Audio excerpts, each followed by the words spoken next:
And we're rolling. Okay, cool. Before we get started back into talking about 12 leads coming out of this lab exercise, actually something happened that probably one of you are not very happy with, but it's actually something that happens relatively commonly. So we might as well just mention it now, and that is limb lead reversal. It's a fairly common thing, right?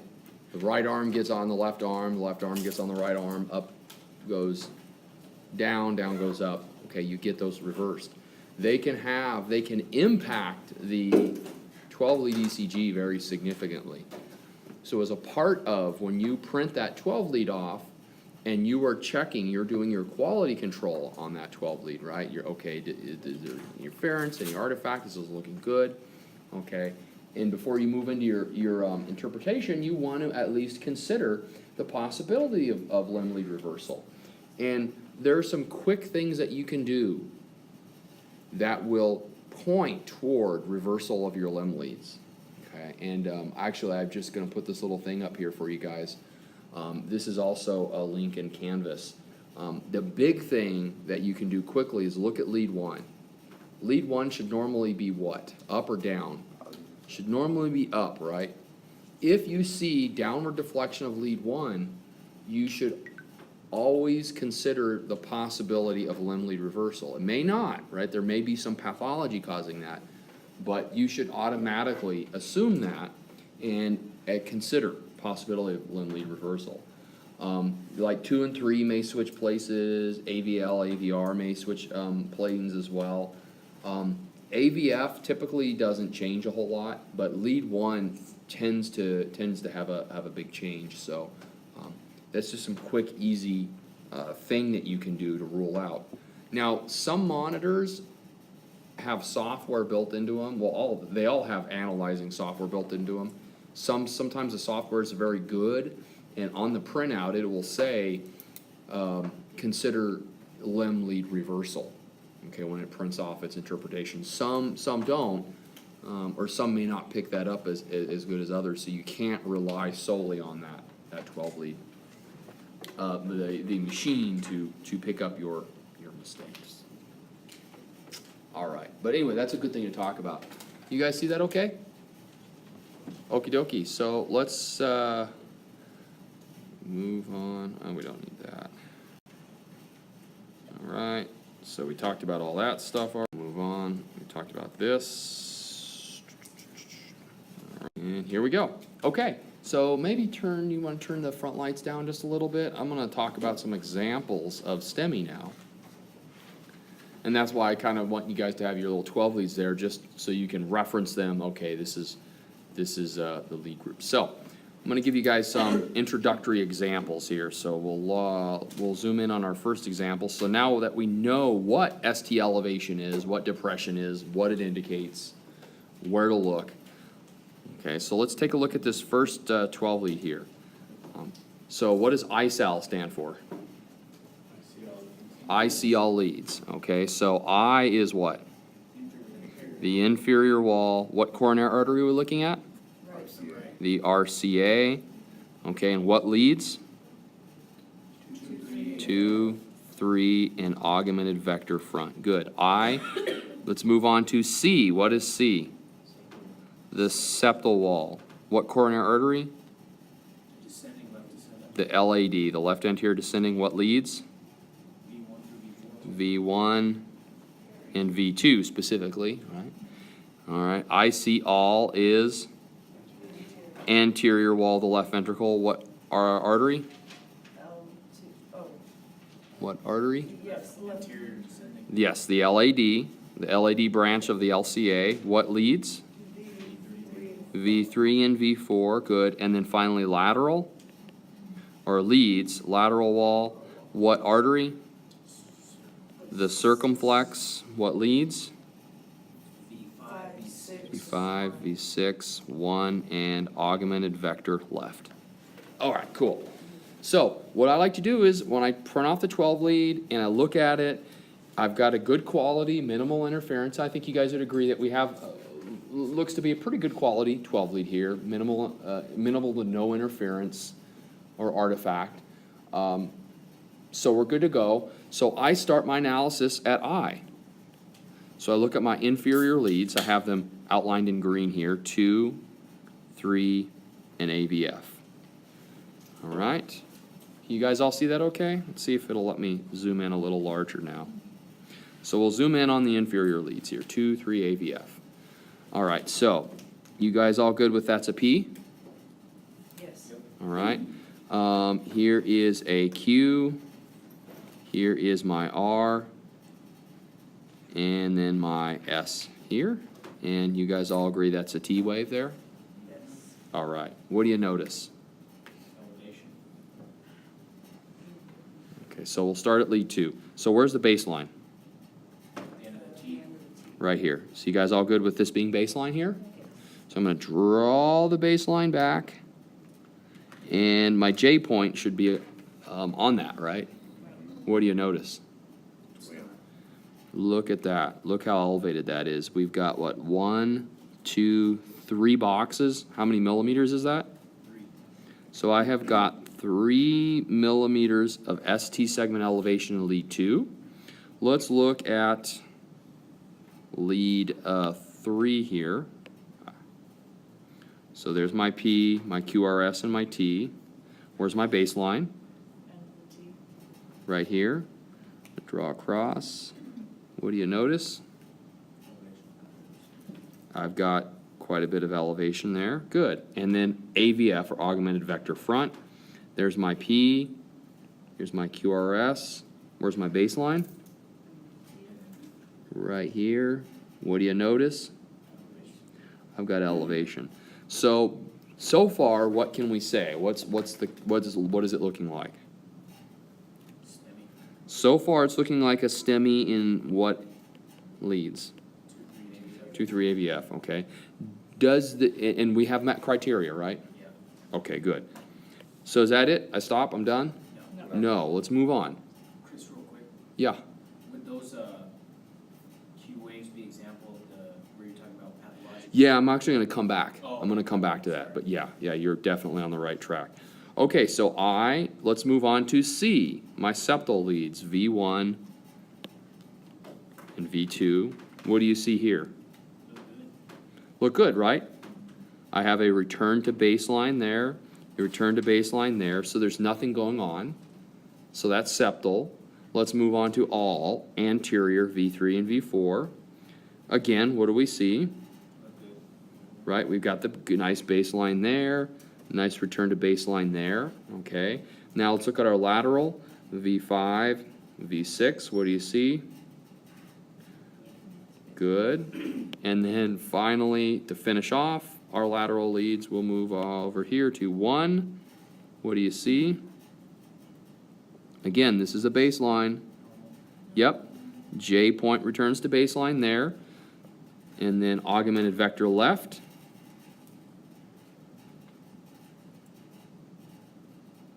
Where's my baseline? Right back here, right? So draw my baseline through. Ever so slightly, not even 1 millimeter depressed though. So is that really anything that we are concerned about? No, that is not a significant ST segment change. So based on the information we have, what's going on? Assuming that the signs and symptoms are also. Yeah, so the right coronary artery is probably compromised, and we probably have a STEMI, and that is in fact what we have here. We have a STEMI, 2, 3 AVF, and inferior wall. So we would call this an inferior wall STEMI. Now, we don't really have enough information to talk about the rhythm, right? Without a rhythm strip, we can't really say, because these are just individual complexes, right? 1 or 2 complexes. We don't have enough information to talk about the rhythm without a rhythm strip. But we can say that inferior wall STEMI, the right coronary artery is likely involved. And some things that you need to know about this kind of STEMI, okay?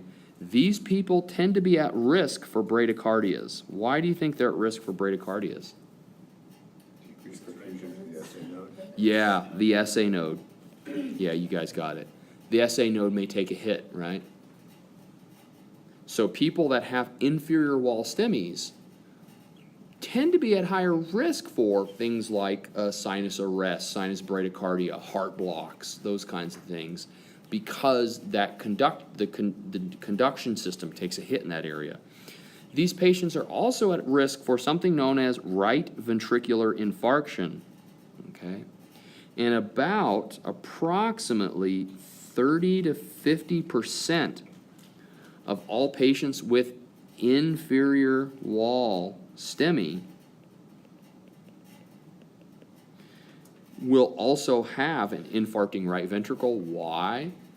Because if we have an inferior wall STEMI, it likely involves the RCA, and the RCA also feeds the right ventricle, okay?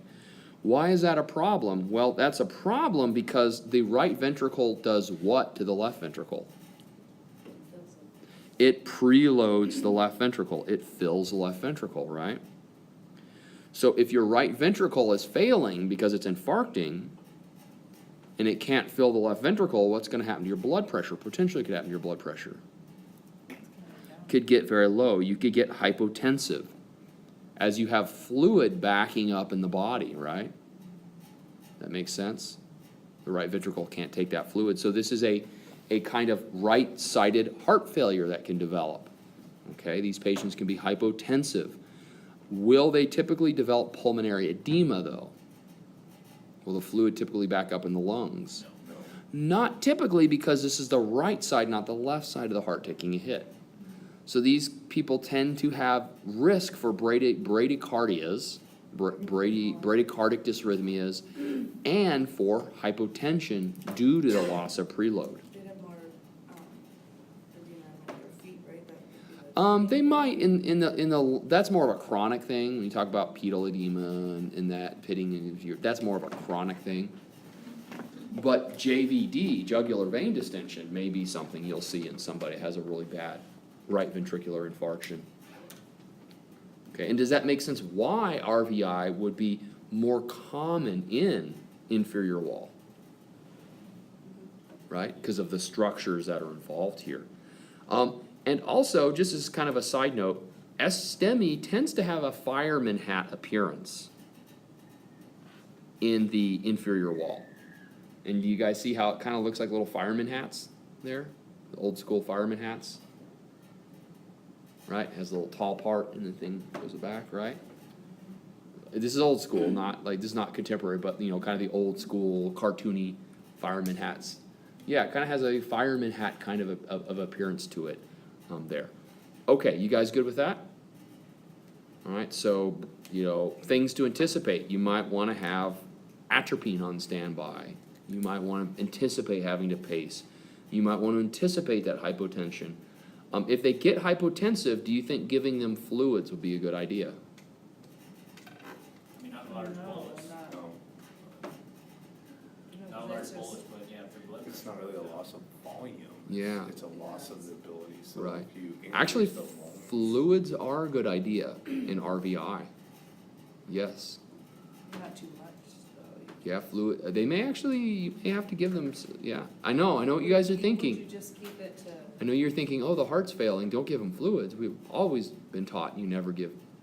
This is one case where a fluid bolus may be very helpful, because you are basically increasing the venous pressure, right? And you are in a sense forcing fluid through the right side of the heart to get it to the left. When the left side of the heart fails, yeah, giving fluids can be a problem, right? Can be a problem. But when the right side of the heart fails, fluids may actually be helpful, giving judicious fluid boluses. Yeah. Now, can these patients be at risk for left-sided problems, though? Yeah. Yes. Yes, because remember, the inferior wall of the left ventricle is also involved. Okay, so part of the left ventricle is taking a hit here too, and if enough of it does, they can go on to develop the classic pulmonary edema, that kind of stuff, okay? But it's just not as common with these type of STEMIs. You guys okay with that? Okay, well, let's move on. Let's look at another one here. All right, so let's start again. I, inferior wall, 2, 3, and AVF. What do you see? 2 is good, right? J point looks good. How about 3? Yeah, maybe. Ooh, look at that. Maybe Inverted. Yeah, we have an inverted T wave, and look at that. You have a little bit of depression there. You guys agree? Yep. Okay. Okay, so a little bit of depression in one lead. Well, that's not like a huge deal, right? That's not. Okay, let's look at AVF here.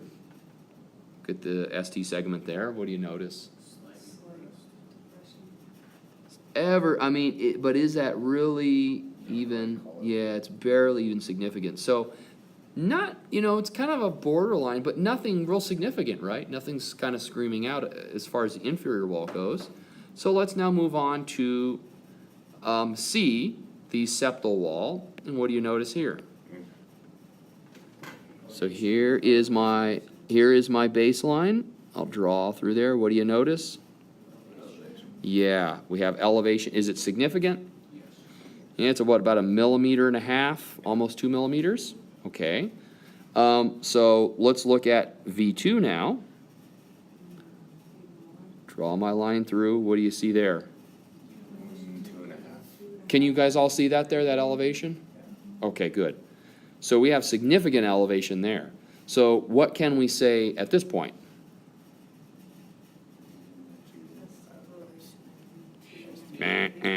STEMI. We've got a STEMI. At this point, we have a STEMI involving the septal wall. So let's move on. Let's look at the anterior wall, V3 and V4. So here's my baseline.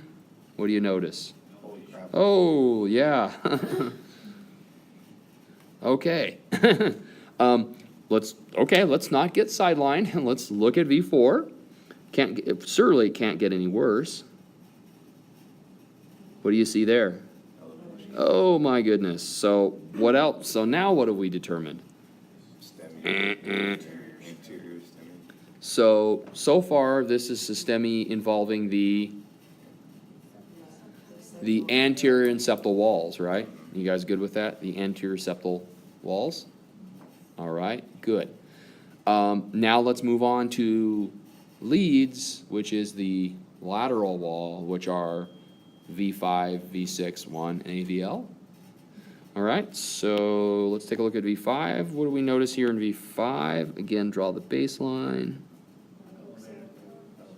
Where's the J point?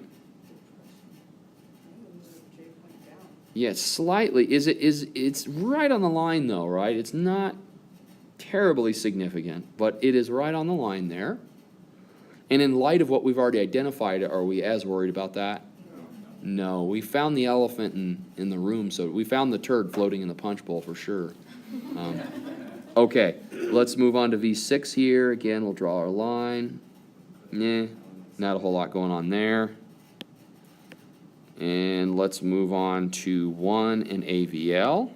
Need 1 up here. Yeah, it's fine. You can see the J comes up to the baseline there, and then AVL here. All right, so here's my baseline. You can see the J point comes up. So we're good there. So what would we call this? An anterior septal STEMI. Absolutely. And if you had to guess, do you think anterior septal STEMIs go together? Anterior septal walls often get taken out at the same time? Yeah, because why? They involve the LAD, right? And the higher up the occlusion is, the more leads that you're going to see involved. Does that make sense? The more leads you'll see involved. So if it's very high up on the LAD, such as is the case here, you're going to see both take a hit. Okay, if it's maybe lower down, you might only see part of the anterior wall take a hit. Okay, you guys okay with that? But anterior septal STEMIs tend to go together. Okay, you tend to see both, a component of both the anterior and the septal walls getting hit. Okay, very good. So yeah, anterior septal STEMI. This is the left anterior descending branch of the LCA. And these are the patients that are going to be at risk for that pulmonary edema, for that congestive heart failure. Why? Because this is the major component of the muscle tissue of the left ventricle is contained within the anterior septal wall. Okay, so these patients are gonna be at high risk for left ventricular dysfunction. And just as an aside, the ST elevation in anterior septal STEMIs tends to look a little different than the inferior. So if you look at the inferior, we said it kind of has that little fireman hat looking. These tend to have a tombstone appearance. Kind of looks like a tombstone in front of the grave there, yeah. Like a grave, yeah. Yes, and you may have heard of there's a vernacular term out there known as the widowmaker, quote unquote. Has anyone ever heard of that? And that's kind of where that comes from, as I understand, because a massive anterior septal STEMI tends to be very deadly, right? These can be very deadly STEMIs. If you lose the right side of your heart, okay, you may not be running upstairs, jogging and dancing every weekend, but you stand a chance of surviving that. If you lose your left ventricle, right, it's very difficult to survive that without very heroic efforts and possibly a transplant or an LVAD or something like that. Okay, so far so good? All right, before I move on, I just wanted to mention something, and actually Jeremy had mentioned it already. Did you notice something in addition to the ST elevation up here in this inferior wall STEMI? Yeah, not only do I have the ST elevation, but I have these pathological Q waves right here. I'll just draw that in. And that is clearly, you know, half or greater of the QRS complex in length. So we've got dead tissue going on there, huh? We've got infarcted necrotic tissue there. But the acute thing, the thing that tells us is there's an acute process going on is still that elevation there. All right. Well, let's move on. Let us move on. Okay, so again, let's start at I, inferior wall, 2, 3, and AVF. Okay, so let's look at 2. We'll find a complex. That look good there? You guys okay with that? The ST segment looks okay? Yeah, again, you can't really tell much from this though. There is definitely, in fact, I think this is there's a second degree AV block or something going on, but without the rhythm strip, we can't really tell. But yeah, the ST segment though looks okay. Let's look at 3 here. Let's draw a line. What do you see? Little bit of depression there. That may be something going on. And then finally, let's take a look at AVF here. Meh. Not really a whole lot going on there either, right? Not enough to really get us concerned. Okay, so the inferior wall is a little dodgy, but nothing, there isn't like a turd floating around looking at us or anything like that. So let's move on to the septal, IC, septal wall, V1 and V2. All right, let's look at V1 here. I'll draw, make this a little larger here. We'll draw our baseline through. Yeah, not really a whole lot going on there. Let's look at V2 here. Again, we'll draw our baseline through. Nope. Yeah, so the septal wall looks good. Let's move on to the all anterior wall. V3, clearly that you have a good return to baseline there. You guys all agree. V4 basically looks the same. Okay, so the anterior septal wall is looking okay. Now let's take a look at the lateral wall here. Leads. What do you notice? Yep, we've got significant elevation here. And V5, let's look at V6 now. What do you got? You've got elevation there as well. You guys okay with that? Okay, V5, V6. Let's look at lead 1 here. So again, we'll go back to our baseline, draw it through. What do you see? we've got elevation there, and then finally, AVL, augmented vector left. What do you notice? We got elevation there, so what can we say based on this 12 lead? Yeah, this is a lateral STEMI, absolutely. So a lateral wall STEMI. All right, and these patients are also going to be at risk for left ventricular dysfunction because it's primarily a left ventricular problem. And the higher up, let's say that this involved the left main. What else do you think you would see in addition to lateral? Elevation would be one. Anterior. An anterior septal, yeah, and a massive or what we call an extensive, okay, an extensive anterior STEMI will often have a lateral septal and anterior component to it. Does that make sense? Why? Because the LAD and the circ are fed higher up by the left main. So, in conclusion, significant pathology to the proximal left coronary artery tends to be pretty bad. That tends to perfuse some very important areas of the body.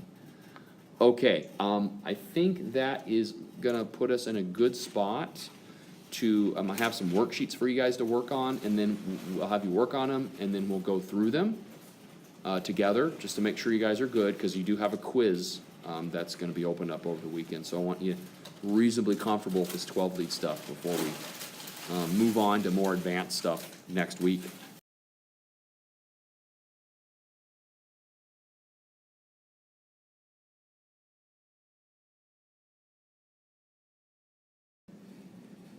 Testing, 1, 2, 3.